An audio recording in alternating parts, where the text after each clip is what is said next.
BSc semester 3 unit number 4 માં paper number 304 ની અંદર આપણે યુનિટ નંબર 4 ની અંદર ક્લાસિકલ મેથડ ઓફ એનાલિસિસ ની વાત અગાઉ કરી ગયા. યુનિવર્સિટીની જ્યારે પરીક્ષાઓ લેવાય છે ત્યારે એ પરીક્ષામાં પણ જુદા જુદા રીતે આમાંથી પ્રશ્નો પૂછે છે. શોર્ટ ક્વેશ્ચન એટલે કે એમસીક્યુમાં પણ શક્યતા રહેલી છે એક વાક્યના જવાબ આપો, એમાં પણ આમાં પ્રશ્નો પૂછાય છે.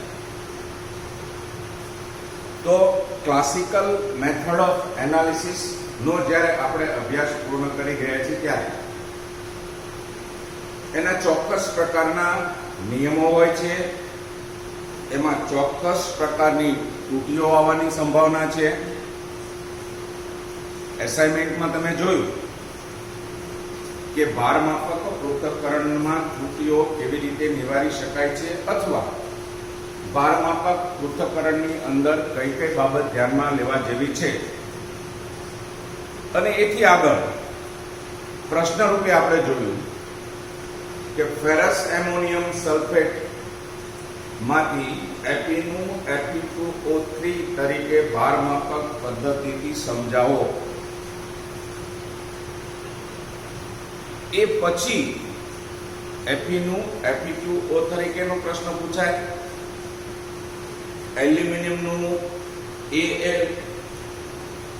Al2O3 નું ભારમાપક અનુમાપન પણ પૂછી શકે છે, બેરિયમનું BaSO4 તરીકે ભારમાપક અનુમાપન પણ પૂછી શકે છે, અને નિકલનું નિકલ ડાયમિથાઇલ ગ્લાયકોજાઇન નું ભારમાપક પૃથ્થકરણ સમજાવો. આવી રીતે આ યુનિટમાંથી પ્રશ્ન પૂછી શકાય છે. હવે આપણે ટૂંકા પ્રશ્નની વાત કરીએ અથવા તો વિષમ પરિસ્થિતિની અંદર આપણી પરીક્ષાની તારીખ લગભગ જાહેર થઈ ગઈ છે અને એવા સંજોગોની અંદર કદાચ MCQ ના રૂપે પણ પ્રશ્ન પૂછાય તો આપણને એ સમયે ખ્યાલ હોવો જોઈએ. એમાં જુદા જુદા પ્રશ્નો મૂકી શકે. ક્લાસિકલ મેથડ ઓફ એનાલિસિસના પ્રકાર જણાવો. એમાં આપણે જવાબ આપી શકીએ કે ક્લાસિકલ મેથડ ઓફ એનાલિસિસની બે પ્રકાર છે, એક કદમાપક પૃથ્થકરણ અને એક ભારમાપક પૃથ્થકરણ. બીજો પ્રશ્ન એવો પૂછાય કે કદમાપક પૃથ્થકરણ કોને કહેવાય છે? તો જ્યાં કદ આધારિત પદાર્થનું પ્રમાણ નક્કી કરવાનું છે એને કદમાપક પૃથ્થકરણ કહેવાય છે. બીજો પ્રશ્ન એમ પણ પૂછાય કે ભારમાપક પૃથ્થકરણ એટલે શું? તો એમાં પણ આપણે કહી શકીએ કે જ્યાં પદાર્થનું પ્રમાણ વજન આધારિત શોધવાનું છે એને આપણે ભારમાપક પૃથ્થકરણ કહીએ છીએ. કદમાપક પૃથ્થકરણના પણ પ્રકારો છે, એ પણ પૂછી શકે કે કદમાપક પૃથ્થકરણના પ્રકાર જણાવો. ભારમાપક પૃથ્થકરણમાં પણ પ્રકારો છે. એટલે કે આ ટોપિકની અંદર ક્લાસિકલ મેથડ ઓફ એનાલિસિસની અંદર જે યુનિટ આપેલો છે એ યુનિટમાંથી જુદી જુદી રીતે પ્રશ્ન પૂછાવાની શક્યતા છે. હવે કદાચ પ્રશ્ન પૂછે ભારમાપક પૃથ્થકરણ એટલે શું, એના પ્રકાર જણાવો, તો આપણે અગાઉ વાત કરી અને એના પ્રકાર જણાવવાનું કે ત્યારે આપણે એવું કહી શકીએ કે એના બે પ્રકાર છે. એક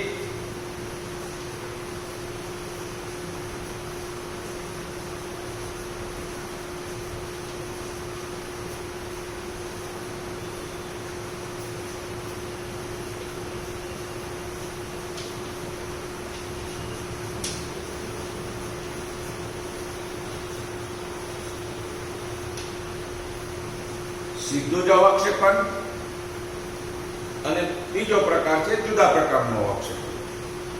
સીધું જ અવક્ષેપણ એને કહેવામાં આવે છે દાખલા તરીકે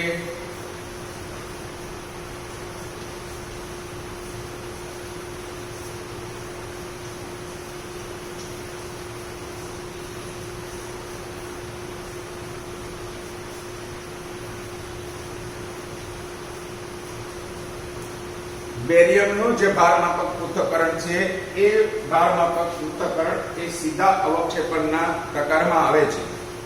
કેમ? તો કે ભાઈ બેરિયમ ક્લોરાઇડ સાથે H2SO4 ની જ્યારે પ્રક્રિયા કરવામાં આવે છે અને પરિણામે આપણને બેરિયમ સલ્ફેટના સીધા અવક્ષેપ મળે છે, એટલે ભારમાપક પૃથ્થકરણની અંદર બેરિયમ સલ્ફેટના અવક્ષેપ એ સીધું અવક્ષેપણનું ઉદાહરણ છે. ત્યાર પછી ભારમાપકના બીજા પ્રકારની વાત કરીએ તો એના કરતા જુદા પ્રકારનું અવક્ષેપણ. જુદા પ્રકારનું અવક્ષેપણ એટલે શું?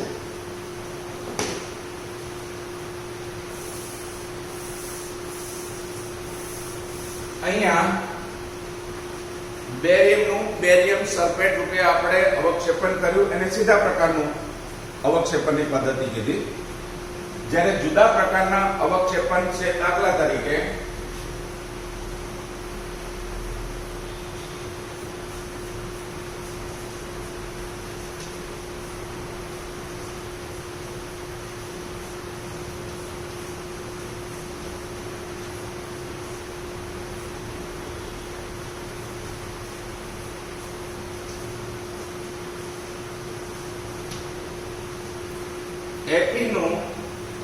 Fe2O3 તરીકે જે અવક્ષેપણ કરીએ છીએ એ અવક્ષેપણ સીધા પ્રકારનું અવક્ષેપણ પ્રકારમાં નથી આવતું, પરંતુ જુદા પ્રકારના અવક્ષેપણમાં આવે છે. કેમ? તો કે ભાઈ ફેરિક જે છે એ ફેરિકનું NH4OH સાથે જ્યારે પ્રક્રિયા કરવામાં આવે છે ત્યારે આપણને ફેરિક હાઇડ્રોક્સાઇડના અવક્ષેપ મળે છે. હવે એ અવક્ષેપનું આપણે સીધું વજન નથી કરવાનું, પણ એ ફેરિક હાઇડ્રોક્સાઇડ જે અવક્ષેપ છે એ અવક્ષેપને આપણે ગરમ કરીએ છીએ અને પરિણામે આપણને Fe2O નો અવક્ષેપ જે પ્રાપ્ત થાય છે, વધે છે, એને આપણે જુદા પ્રકારના અવક્ષેપણના પ્રકારમાં મૂકી શકીએ. હવે જ્યારે ભારમાપક પૃથ્થકરણની વાત કરીએ છીએ અને એના પ્રકારની આપણે વાત કરી ગયા, તો એ ભારમાપક પૃથ્થકરણની અંદર પણ અમુક ચોક્કસ બાબતો ધ્યાનમાં લેવાની છે અને એ આપણે અહીંયા લખી નાખી છે. વિદ્યાર્થી મિત્રો ના મટીરીયલ સ્વરૂપમાં પણ તમે સ્ક્રીનશોટની અંદર પાડી લેશો અથવા તો થોડું એનલાર્જ કરશો તો અહીંયા ચોખ્ખું વંચાશે અને એના ઉપરથી આપણે કહી શકીએ કે ભારમાપક પૃથ્થકરણની અંદર આટલી બાબતો ધ્યાનમાં રાખવાની છે. વિદ્યાર્થીઓ માટે જે મટીરીયલ છે એ મટીરીયલ જે યુનિટ BSc સેમ 3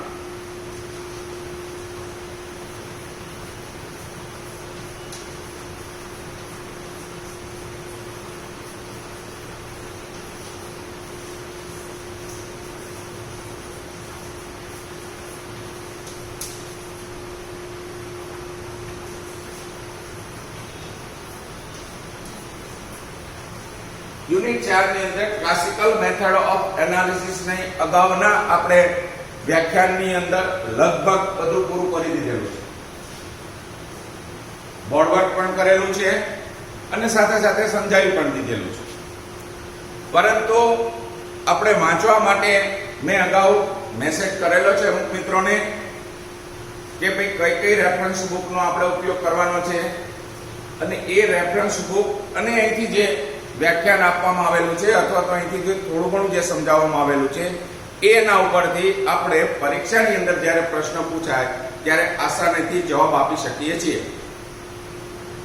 હવે જ્યારે અવક્ષેપણની વાત છે ત્યારે ભારમાપક પૃથ્થકરણની અંદર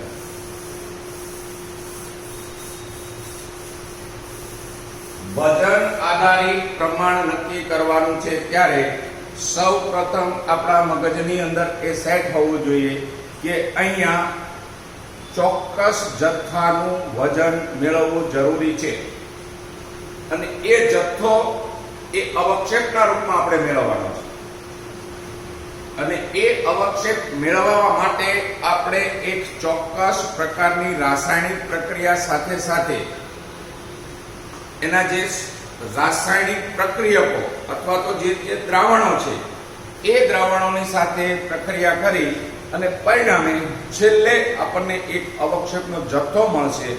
એ જથ્થાને સૂકવી અને ક્રુસિબલમાં લઈ અને ચોક્કસ પ્રકારનું આપણે વજન મેળવવાનું છે અને એ વજન ઉપરથી આપણે ભારમાપક પૃથ્થકરણ કે આ પદાર્થની અંદર વજનનું પ્રમાણ આટલું છે. જે અવક્ષેપ ભેગા થયા છે એ સીધા એનું વજન કરવાનું નથી, એનું વજન ક્રુસિબલમાં કરવાનું છે.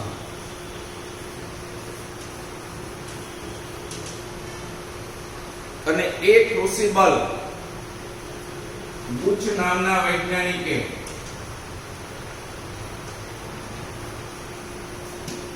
1778 માં એનો અભ્યાસ કરેલો છે અને ચોક્કસ પ્રકારની આપણને ક્રુસિબલ આપેલી છે. એ પછી ઘણી બધી ક્રુસિબલો આવી ગઈ છે, પરંતુ સારી ક્રુસિબલ આપણે વાપરવાની છે. તો એ અવક્ષેપ જે ભેગા થયા છે એને ક્રુસિબલમાં ભેગા કરી અને પછી આપણે એનું વજન કરવાનું છે. અવક્ષેપન જ્યારે કરવાનું છે ત્યારે એમાં આપણે અગાઉ વાત કરી ગયા છે કે મંદ દ્રાવણમાં અવક્ષેપન કરવું જરૂરી છે. શા માટે મંદ દ્રાવણમાં અવક્ષેપન કરવું જરૂરી છે અને મંદ દ્રાવણ કેવી રીતે બનાવવાનું છે? તો કે પદાર્થ લેવાનો છે,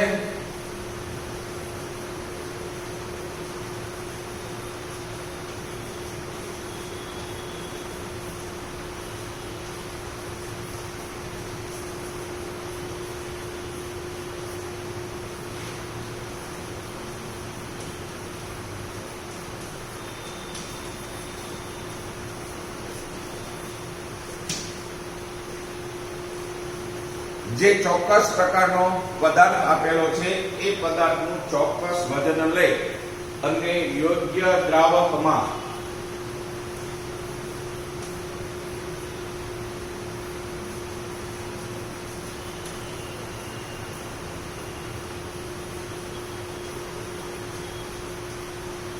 ચોક્કસ વજન ધરાવતા પદાર્થને યોગ્ય દ્રાવકમાં દ્રાવણ બનાવવામાં આવે છે. એ દ્રાવણમાંથી આપણે 25 ml દ્રાવણ લઈએ છીએ. આ છે એ કયું શું થયું? તો કે મૂળ દ્રાવણ.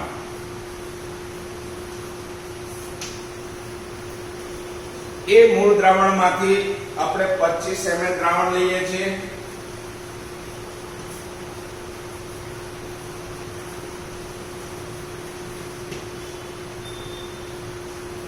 એમાં મેજરિંગ ગ્લાસ વડે આપણે એ દ્રાવણને 250 ml સુધી બંધ કરીએ છીએ. એ 250 ml દ્રાવણ લીધું છે, એ દ્રાવણમાંથી 50 ml દ્રાવણ લઈએ છીએ.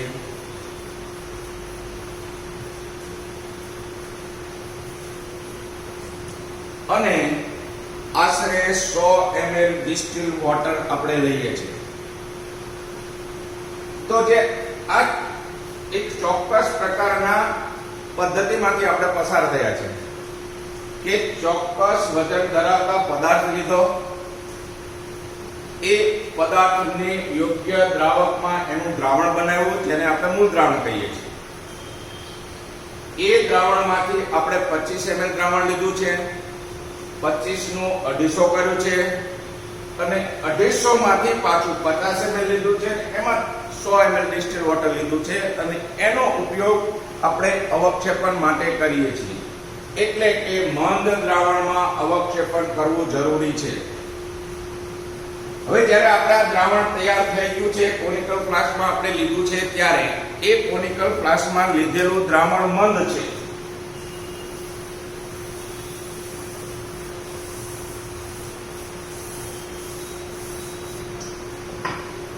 એ મંદ દ્રાવણને આપણે એસિડિક માધ્યમ બનાવવાનું છે. એટલા માટે કે સાંદ્ર દ્રાવણથી સહ અવક્ષેપણ અને પાચ્ય અવક્ષેપણ એ અટકાવી શકાય છે. એટલે જે આ મંદ દ્રાવણ બનાવ્યું છે એ મંદ દ્રાવણને આપણે સાંદ્ર નથી રાખતા. મંદ એટલા માટે રાખીએ છીએ કે અહીંયા પ્રેસિપિટેશન અને પોસ્ટ પ્રેસિપિટેશન અટકાવી શકાય. એ દ્રાવણ પાછું એસિડિક હોવું જોઈએ. એ બાબત ધ્યાનમાં લઈ અને જ્યારે આપણે આગળ વધીએ છીએ ત્યારે અહીંયા બીજો મુદ્દો એ કહે છે કે અવક્ષેપ વધુમાં વધુ અદ્રાવ્ય હોવા જોઈએ. આપણે અગાઉ જોયું કે એપી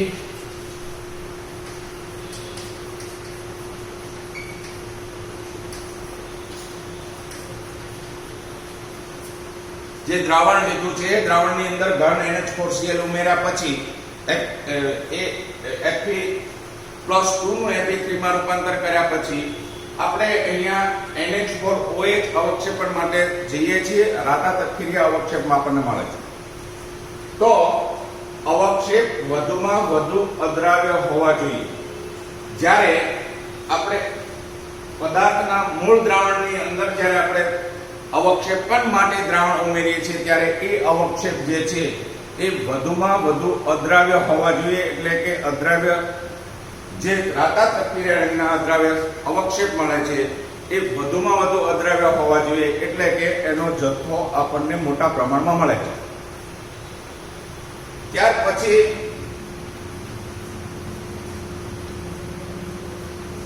અવક્ષેપણ ગાળણ ક્રિયાથી અલગ કરી શકતા હોવા જોઈએ. જે આપણે અવક્ષેપ મેળવ્યા છે અને એ અવક્ષેપનું આપણે વજન કરવાનું છે. એ વજન કરવા માટે એ અવક્ષેપને આપણે છૂટા પાડવા પડશે અને છૂટા પાડવા માટે આપણે ફિલ્ટરેશન કરવું પડશે. ફિલ્ટરેશન કરવા માટે અવક્ષેપને જુદા કરવા માટે આપણે ગાળણ કરવાનું છે. પણ એ અવક્ષેપ પાછા ગાળણ ક્રિયાથી અલગ થતા હોવા જોઈએ. આપણે અવક્ષેપ લીધા છે, ફિલ્ટર પેપર વડે ગાળણ કરીએ છીએ, પણ જો એનું ગાળણ જ ન થાય તો પછી આપણને અવક્ષેપ મળવાનો અવક્ષેપનો જથ્થો મળવાની શક્યતા રહેતી નથી. તો એ ગાળણ પ્રક્રિયા પાછી ઝડપી હોવી જોઈએ. એને 2-5 કલાક જો ગાળણ કરવામાં થતું હોય તો એવી પ્રક્રિયા ઝડપી ગાળણ થવું જોઈએ અને ગાળણ ક્રિયાથી અલગ કરી શકતા હોવા જોઈએ. ત્યાર પછી અવક્ષેપના કદ મોટા હોવા જોઈએ અને ગાળણ પત્રમાંથી પસાર થતા ન હોવા જોઈએ. જે આપણે એક દ્રાવણમાં બીજું દ્રાવણ ઉમેર્યું અને પછી આપણે જે અવક્ષેપણ કર્યું છે અને એ અવક્ષેપને આપણે ઊંચા તાપમાને સેન્ડ બાથ ઉપર ગરમ કરીએ છીએ. ઊંચા તાપમાને સેન્ડ બાથ ગરમ કરીએ છીએ એટલે એ અવક્ષેપનો જથ્થો ભેગો થાય છે અને એ અવક્ષેપના કદ મોટા હોવા જોઈએ અને ગાળણમાં પત્રમાંથી પસાર ન થાય એવા હોવા જોઈએ. વોન મેઇન નામના વૈજ્ઞાનિકે કીધું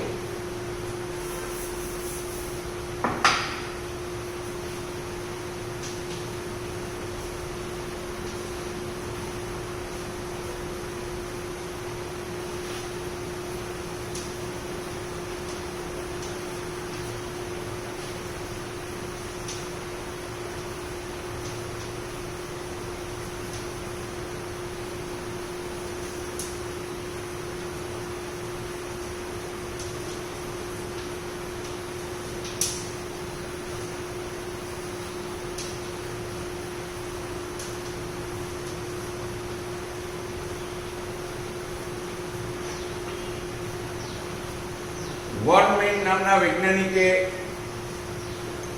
અતિ સંતૃપ્તતા અવક્ષેપના કદના કણ ઉપર આધારિત છે. અને વોન મેઇન નામના વૈજ્ઞાનિકે એક સૂત્ર આપ્યું Q - S/S.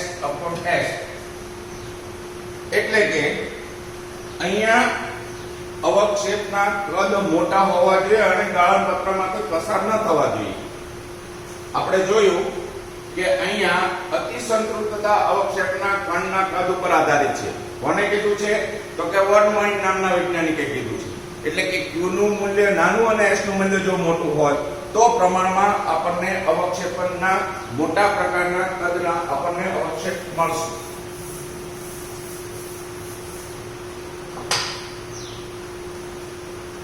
અવક્ષેપના કદ મોટા હોવા જોઈએ અને ગાળણ પત્રમાંથી પસાર ન થવા જોઈએ. ગાળણ વોટમેન નામના વૈજ્ઞાનિકે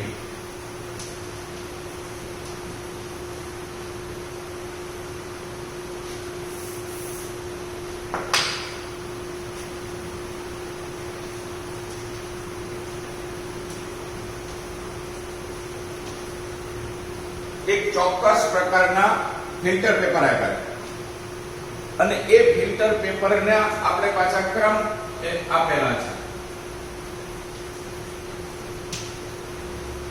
આપણે અહીંયા જોયું ગાળણ પત્રમાંથી પસાર ન થાય તેવા હોવા જોઈએ. વોટમેન નામના વૈજ્ઞાનિકોએ જે ફિલ્ટર પેપરનું ધ્યાન દોર્યું છે, જે ફિલ્ટર પેપરનું કીધું છે એને વોટમેન ફિલ્ટર પેપર કહીએ છીએ. અને વોટમેન ફિલ્ટર પેપર ચોક્કસ પ્રકારનો એને ક્રમ આપેલો છે અને જુદા જુદા ભારમાપક પૃથ્થકરણની અંદર જુદા જુદા ફિલ્ટર પેપર વાપરવામાં આવે છે. તો એ ગાળણ પત્રમાંથી પસાર ન થાય એ જોવું જોઈએ. અહીંયા બે વસ્તુ થઈ. એક, અવક્ષેપના કદ મોટા હોવા જોઈએ અને એ ફિલ્ટર પેપરમાંથી પાછા પસાર ન થવા જોઈએ. એટલે કે અવક્ષેપના જે બારીકમાં બારીક નાના કણો હોય તો એ નાના કણો પણ આ ફિલ્ટર પેપરમાંથી પસાર ન થયેલા હોવા જોઈએ.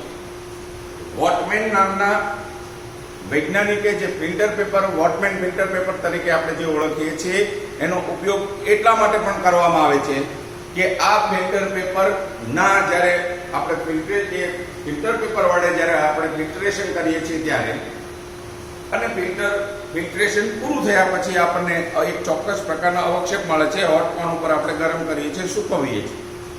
સૂકવ્યા પછી એ અવક્ષેપને આપણે ગ્લેઝ પેપર ઉપર લઈએ છીએ અને ગ્લેઝ પેપર ઉપર લીધા પછી એ ફિલ્ટર પેપર જે છે એ ફિલ્ટર પેપરને આપણે બાળવું પડે છે. ફિલ્ટર પેપર સહિત આપણે વજન કરવાનું નથી. એ અવક્ષેપમાંથી જથ્થો છૂટો કર્યા પછી એ ફિલ્ટર પેપરને જ્યારે આપણે બાળીએ છીએ ત્યારે એ ફિલ્ટર પેપર એશલેશ હોવા જોઈએ. એટલે કે એકદમ 1 મિલીગ્રામ થી પણ ઓછું એની જે એશ વધે છે એ હોવું જોઈએ. એટલે અહીંયા વજનની અંદર ત્રુટિ આવતી નથી.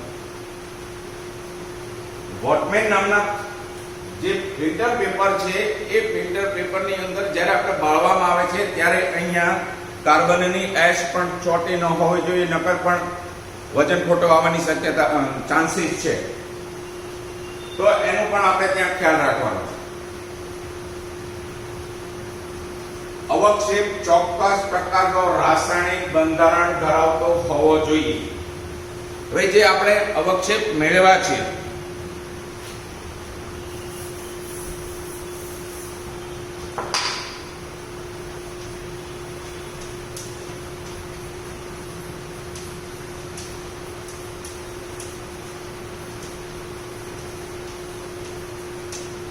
એ અવક્ષેપ જે મેળવ્યા છે એ અવક્ષેપ ચોક્કસ પ્રકારનો રાસાયણિક બંધારણ એટલા માટે ધરાવતો હોવો જોઈએ કે Fe નું FeOH3 અને એને પછી ગરમ કરતા Fe2O3 આપણને જે અવક્ષેપ મળે છે ચોક્કસ પ્રકારનું રાસાયણિક બંધારણ ધરાવે છે. હવે તમને ખબર છે કે આપણે અવક્ષેપનો જથ્થો મેળવવાનો છે અને જથ્થો મેળવ્યા પહેલા ઘણી બધી રાસાયણિક પ્રક્રિયામાંથી પાસ કરાવવાનું છે. એને આપણે સેન્ડ બાથ ઉપર ગરમ કરીએ છીએ. તો જ્યારે એને ગરમ કરવામાં આવે કે પ્રક્રિયા કરવામાં આવે ત્યારે અહીંયા ચોક્કસ અવક્ષેપ ચોક્કસ પ્રકારના રાસાયણિક બંધારણ ધરાવતો હોવો જોઈએ. એના બંધારણની અંદર ગરમ કરતા કોઈ ફેરફાર ન થાય એવો હોવો જોઈએ. ત્યાર પછી જ્યારે અવક્ષેપન કરવામાં આવે છે ત્યારે દાખલા તરીકે અહીંયા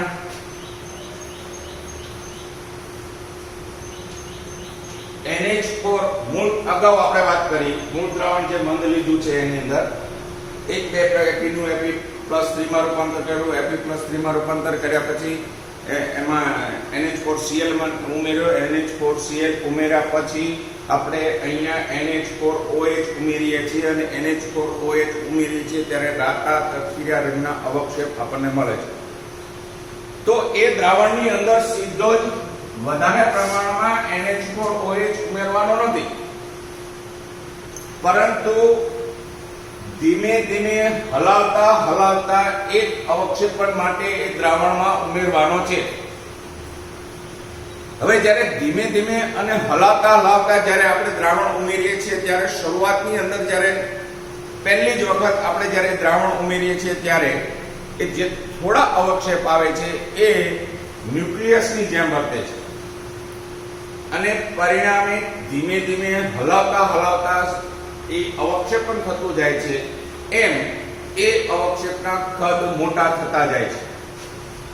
પછી આપણે સેન્ડ બાથ ઉપર મૂકીએ છીએ અને આપણને એનો જથ્થો મળે છે, બરોબર છે, પણ ધીમે ધીમે જ્યારે ઉમેરીએ છીએ ત્યારે એ અવક્ષેપ ભેગા થાય છે અને એના હિસાબે ધીમે ધીમે હલાવતા દ્રાવણ આપણે ઉમેરવાનું છે. સીધું જ એક સાથે એટલું બધું ઉમેરવાનું નથી. એ જે અવક્ષેપણ કર્યું છે, આ જે અવક્ષેપણ આપણે કર્યું છે FeOH3, તો એ અવક્ષેપણ સંપૂર્ણપણે થયેલું હોવું જોઈએ. મૂળ દ્રાવણ જે આપણે લીધેલું છે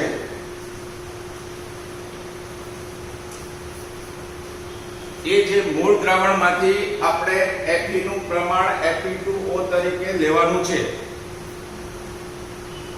જ્યારે Fe2O તરીકે આપણે જ્યારે પ્રમાણ મેળવવાનું છે ત્યારે અહીંયા જ્યારે અવક્ષેપણ થાય છે ત્યારે એ અવક્ષેપણ સંપૂર્ણપણે થયેલું હોવું જોઈએ, તો જ તમને ખબર પડશે. અગાઉ આપણે કીધું કે પદાર્થ લીધો છે, દ્રાવકમાં ચોક્કસ દ્રાવકમાં એનું દ્રાવણ બનાવ્યું છે, એ દ્રાવણમાંથી આપણે 25 ml લીધું, એમાં 250 બનાવ્યું અને 250 બનાવ્યા પછી એમાંથી 50 લીધું, 50 ડિસ્ટિલ વોટર નાખ્યું અને પછી અવક્ષેપણની આ જ્યારે પ્રક્રિયા કરીએ છીએ ત્યારે એનું સંપૂર્ણપણે અવક્ષેપણ થયેલું હોવું જોઈએ. જો સંપૂર્ણપણે અવક્ષેપણ નહીં થયું હોય તો તમારે ત્યાં વજનમાં ક્ષતિ આવવાની શક્યતા છે અને પરિણામે આપણને રિઝલ્ટ ખોટું આવશે. તો સંપૂર્ણ અવક્ષેપણ થયેલું હોવું જોઈએ. એનું અવક્ષેપણ આપણે પૂરું કર્યું છે તેમ એને સેન્ડ બાથ ઉપર આપણે ગરમ કરવા મૂકીએ છીએ અને એ બીકરની અંદર આપણે પાછું થોડા પ્રમાણમાં NH4OH જો ઉમેરીએ અને જો અવક્ષેપ રાતા તપકિર્યા અવક્ષેપ જો આપણને મળે તો સમજી લેવાનું કે હજુ આનું સંપૂર્ણપણે અવક્ષેપણ થયું નથી.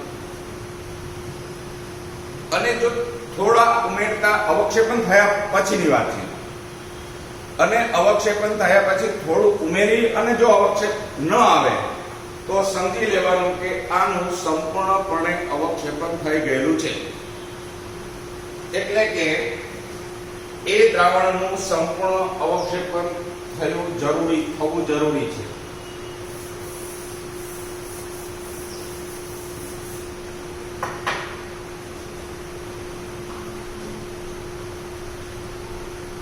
pH નિયંત્રણ પણ એટલું જ જરૂરી છે. દાખલા તરીકે આપણે અહીંયા બેરિયમ, એલ્યુમિનિયમ, Fe જે લઈએ છીએ, જો એનું pH નિયંત્રણમાં નહીં હોય તો કાં તો સંપૂર્ણ અવક્ષેપણ થશે નહીં અથવા તો અવક્ષેપણ થશે તો અધૂરું થશે. કેમ? તો કે અહીંયા pH નિયંત્રણ કરવું જરૂરી છે. 7.2 થી 7.5, 7.5 અને 4 pH ની વેલ્યુ અહીંયા મેન્ટેન થવી જોઈએ. pH ની વેલ્યુ અતિ મહત્વની છે, એટલે કે એ દ્રાવણમાં pH નિયંત્રણ અત્યંત મહત્વનું હોવાથી pH નિયંત્રણ જરૂરી છે. ત્યાર પછી એ જે અવક્ષેપ આપણને ભેગા થયા છે એ અવક્ષેપને આપણે જે વોટમેન ફિલ્ટર પેપર ઉપર ભેગા કર્યા છે, સંપૂર્ણ અવક્ષેપણ આપણે ચેક કરી લીધું છે અને ચેક કર્યા પછી કે જે અવક્ષેપ છે એ અવક્ષેપના જુદી જુદી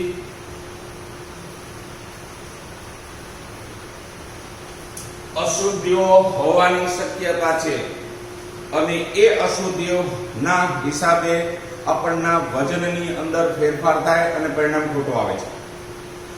તો અહીંયા વોશિંગ એજન્ટ વડે એ અશુદ્ધિઓ આપણે દૂર કરવાની છે. ક્લોરાઇડની અશુદ્ધિઓ હોય, SO4- ની અશુદ્ધિઓ હોય તો એ અશુદ્ધિઓ આપણે દૂર કરવાની છે. અને જે વોશિંગ એજન્ટ છે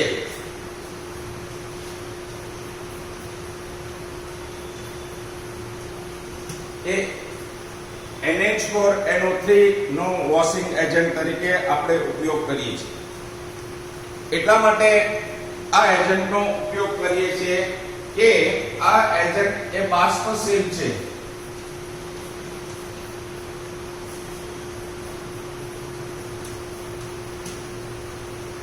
એટલે કે જ્યારે આપણે એને ગરમ કરશું સુકવવા માટે, ત્યારે જે આ વોશિંગ એજન્ટનો જે આપણે ઉપયોગ કરેલો છે એ વોશિંગ એજન્ટ બાષ્પશીલ હોવો જોઈએ. એટલે કે એની સાથે પ્રક્રિયા કરતું ન હોવું જોઈએ. એ જે અવક્ષેપ જે મળ્યા છે એ અવક્ષેપને પાછા કલીલમાં રૂપાંતર ન કરતા હોવા જોઈએ. એ જે અવક્ષેપ છે એ અવક્ષેપને આ વોશિંગ એજન્ટથી અવક્ષેપ દ્રાવ્ય ન હોવા જોઈએ. અને વધારેમાં વધારે અશુદ્ધિઓ આ વોશિંગ એજન્ટથી દ્રાવ્ય થઈ અને નીકળી જવી જોઈએ. અહીંયા જોયું કે વોશિંગ એજન્ટ બાષ્પશીલ હોવો જોઈએ, દ્રાવ્યતામાં વધારો ન કરતા હોવો જોઈએ. એટલે કે અહીંયા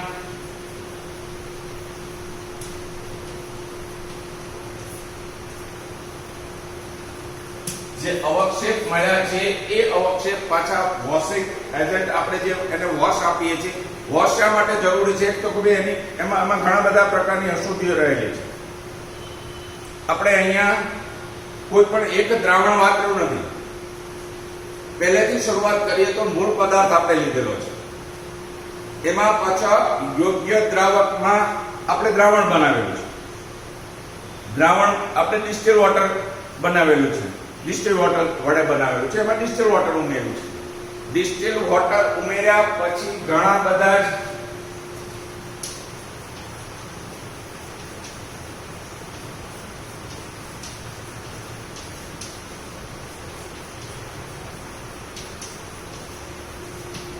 આપણે અહીંયા દ્રાવણ અથવા દ્રાવક અથવા તો વોશિંગ એજન્ટનો ઉપયોગ કરીએ છીએ.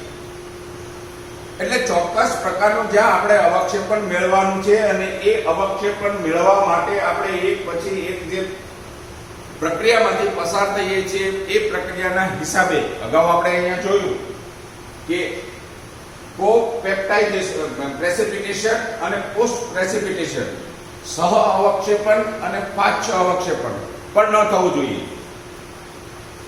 એટલે એ જે અવક્ષેપણ મેળવવા માટે જે આપણે પ્રક્રિયામાંથી પસાર થયા છે એ પ્રક્રિયાના હિસાબે અહીંયા ઘણી બધી અશુદ્ધિઓ રહેવાની શક્યતા છે. અને એ અશુદ્ધિઓને હોવાના હિસાબે વજનમાં ક્ષતિ આવશે, તફાવત આવશે. એ અશુદ્ધિઓ દૂર કરવા માટે આપણે અહીંયા વોશિંગ એજન્ટનો ઉપયોગ કરવાનો છે. એના વડે વોશ કરવાના છે, એના વડે ધોવાના છે. અગાઉ આપણે જોયું તો એ વોશિંગ એજન્ટ બાષ્પશીલ હોવો જોઈએ. દ્રાવ્યતામાં અવક્ષેપની દ્રાવ્યતામાં વધારો કરતા ન હોવા જોઈએ. એ જે અવક્ષેપ આપણે જ્યારે વોશ આપીએ છીએ ત્યારે બહુ સહજ છે કે વોશ આપણે અવક્ષેપનું આપવાના છે. તો એ વોશિંગ એજન્ટ જે છે એને આપણે અવક્ષેપમાં ઉમેરવાના છે, ધોવાના છે. તો અવક્ષેપ જે આપણને મળ્યા છે એ અવક્ષેપને આ વોશિંગ એજન્ટ પાછું કલીલમાં રૂપાંતર ન થાય, અવક્ષેપનું કલીલમાં રૂપાંતરણ ન કરે એ પણ જોવાનું છે. જો કલીલમાં રૂપાંતર કરશો, તમને ખબર છે કલીલનો સિદ્ધાંત, તો એ પણ અહીંયા વજનમાં ક્ષતિ આવવાની શક્યતા છે.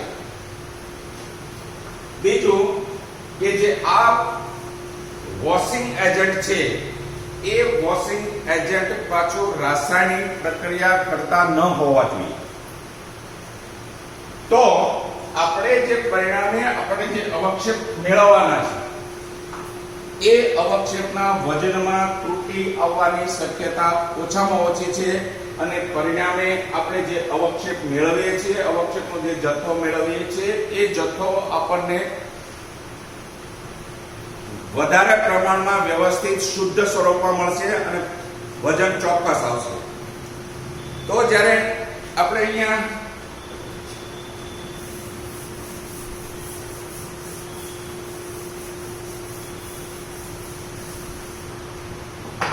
ભારમાપક પૃથ્થકરણની વાત કરી અને એ ભારમાપક પૃથ્થકરણની અંદર classical method of analysis unit 4 ની અંદર જે ભારમાપક પૃથ્થકરણની વાત કરી એમાં પણ જુદા જુદા પ્રકારના આપણે જોયું કે બેરિયમ છે,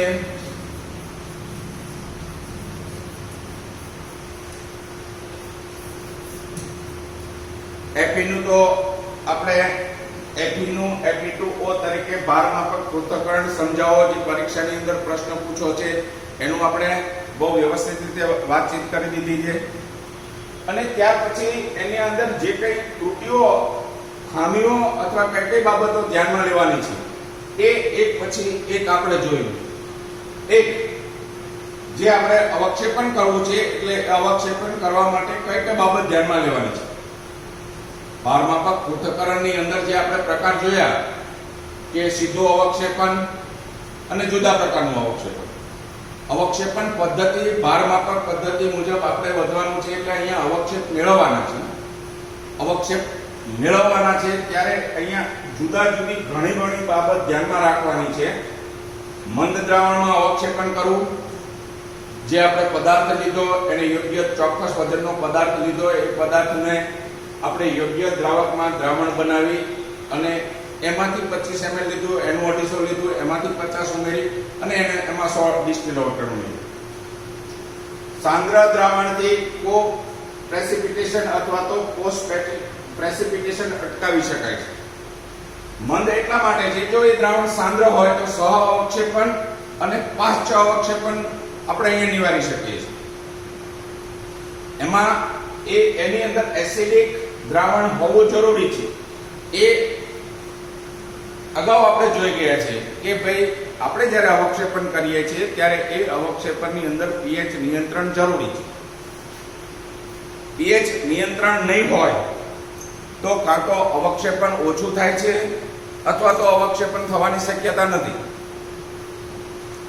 તો એ એસિડિક માધ્યમમાં આપણે હોવું જરૂરી છે. અવક્ષેપ વધુમાં વધુ અદ્રાવ્ય હોવા જોઈએ એટલે કે જથ્થાના સ્વરૂપમાં આપણને મળે છે. અવક્ષેપણ ગાળણ ક્રિયાથી અલગ કરી શકાતા હોવા જોઈએ. આપણે વોટમેન ફિલ્ટર પેપરનો ઉપયોગ કર્યો, એનાથી આપણે 40, 41, 42 એ જે કે વોટમેન નામના વૈજ્ઞાનિકે ફિલ્ટર પેપર આપણને આપ્યા છે અને એ ફિલ્ટર પેપરનો ઉપયોગ કરીએ છીએ એટલા માટે ઉપયોગ કરીએ છીએ કે એ એશલેસ હોય છે અને વજનમાં ક્ષતિ નથી આવતી. અવક્ષેપના કદ મોટા હોવા જોઈએ અને ગાળપત્રમાંથી પસાર ન થાય. વોટમેન ફિલ્ટર પેપરનો આપણે ઉપયોગ કર્યો છે એટલે એ ફિલ્ટરેશન કરતા એમાંથી પસાર નથી થતા. અવક્ષેપના કદ મોટા હોવા જોઈએ એટલા માટે કે આપણે એ જે પ્રક્રિયાને અંતે આપણે એને ઊંચા તાપમાને સેન્ડ બાથ ઉપર ગરમ કરીએ છીએ. સેન્ડ બાથ ઉપર ગરમ કરીએ છીએ એટલે અહીંયા એક અવક્ષેપ જામવાની, ભેગા થવાની પ્રક્રિયા થાય છે અને એના હિસાબે આપણને અવક્ષેપ મોટા મળે છે. અવક્ષેપ ચોક્કસ પ્રકારનો રાસાયણિક બંધારણ ધરાવતો હોવો જોઈએ કે એને ગરમ કરતા, વિઘટન કરતા એમાં કોઈ મોટો ફેરફાર ન થાય એ જોવું જોઈએ. ધીમે ધીમે હલાવતા દ્રાવણ ઉમેરવામાં આવે છે. NH4 આપણે OH ઉમેરીએ છીએ અને રાતા તરકીરિયા રંગના અવક્ષેપ આવે છે એટલે સીધું જ આપણે NH4 OH જાજુ ઉમેરવાનું નથી, પણ ધીમે ધીમે ઉમેરવાનું છે અને હલાવતા ઉમેરવાનું છે. ધીમે ધીમે અને હલાવતા આપણે એટલા માટે ઉમેરીએ છીએ કે જે આપણે દ્રાવણ ભેગું કર્યું છે એ દ્રાવણની અંદર સંપૂર્ણ અવક્ષેપણ થવું જરૂરી છે. અને ધીમે ધીમે હલાવતા હલાવતા ઉમેરતા જશું એમ એ કોનિકલ બીકરની અંદર રાસાયણિક પ્રક્રિયા થશે અને અવક્ષેપનો આપણે જથ્થો મળશે. એનું સંપૂર્ણ અવક્ષેપન થવું જોઈએ. NH4 ઉમેરતા રાતા તકતીરા રંગના આપણે અવક્ષેપ મેળવ્યા છે. આપણે એ બીકરની અંદર ચોક્કસ પ્રકારનો જથ્થો પ્રાપ્ત થયો છે. પણ જે મૂળ દ્રાવણ છે એ મૂળ દ્રાવણનું સંપૂર્ણ અવક્ષેપન થયું છે કે કેમ એ સંપૂર્ણ અવક્ષેપન થવું જરૂરી છે અને આના માટે તેને આપણે ચેક કરવાનું છે. જો થોડું ઉમેરી અને જો પાછા આવે તો સમજી લેવાનું કે સંપૂર્ણ અવક્ષેપન હજી થયું નથી. અગાઉ વાત કરી ગયા છે pH નિયંત્રણ અત્યંત જરૂરી છે. વોશિંગ એજન્ટથી બાષ્પ એ જે આપણે ઉપયોગ કરીએ છીએ એ બાષ્પશીલ હોવો જોઈએ, દ્રાવ્યતામાં વધારો ન કરતો હોવો જોઈએ, ગલનીકરણમાં રૂપાંતર ન કરતા હોવા જોઈએ અને રાસાયણિક પ્રક્રિયા કરતા ન હોવા જોઈએ. આ જે બધી બાબત છે એ બધી બાબતથી આપણે ભાર માપક પૃથ્થકરણની અંદર ચોક્કસ વજન મેળવી શકીએ છીએ. તો અહીંયા શું થયું? પહેલું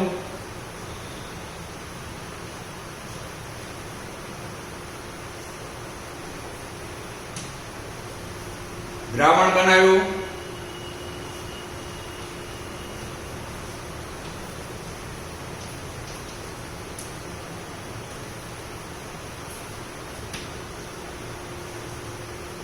એનું અવક્ષેપન કર્યું,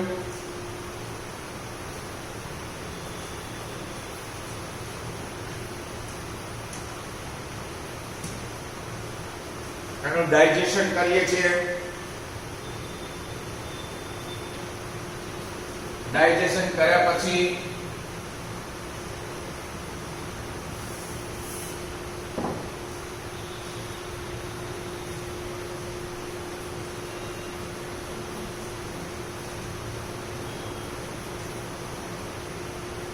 એને આપણે ગાળણ કરીએ છીએ.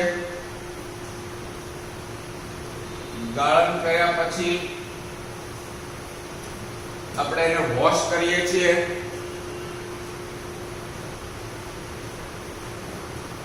વોશ કર્યા પછી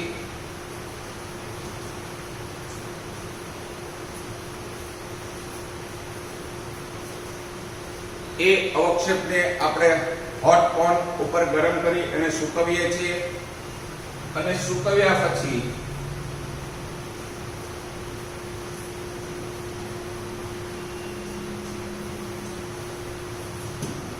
આપણે જે અવક્ષેપ ભેગા થયા છે એ અવક્ષેપનું આપણે વજન કરીએ છીએ અને એ આપણને ચોક્કસ પ્રકારનું વજન મળે છે.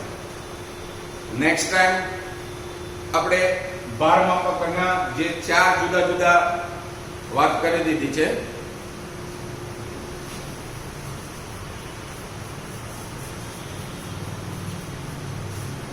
અને નિકાલની અંદર એક પછી એક આપણે આગળ વધીશું. Thank you.